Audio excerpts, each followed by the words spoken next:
Hello, my name is Alex Mellon, and this is the second out of a series of microlearning videos I'm making. In this video, we're going to take a slightly deeper dive into ranking specifically for Google Maps. So we'll jump right in. This is based on a deck that I presented at the Small Business Expo. This was a keynote in just last month in October of 2021.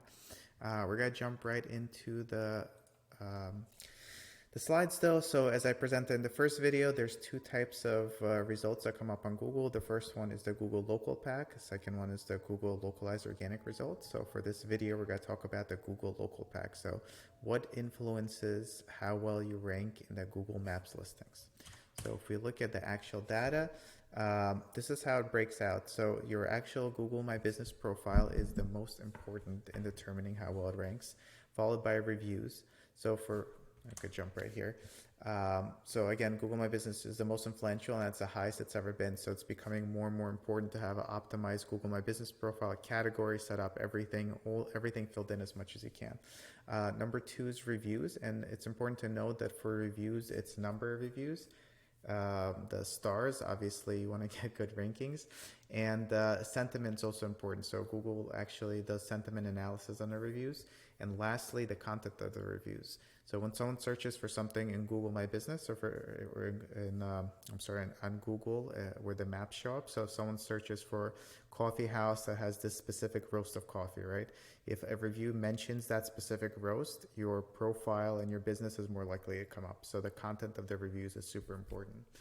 And then after that, it's citations, which are still important, which is all your business profiles everywhere outside of Google. So your Yelps, your Yellow Pages, everywhere else. And with that, it's just very important to have consistent and accurate information to go out. So that becomes important. And then personalization and behavioral is lower down the funnel. And very quickly, personalization, you can't control as much. So if it's, for example, someone has a Spanish language setting on their computer or Spanish keyboard, the Spanish results more likely to show. Behavioral is also a little less controllable.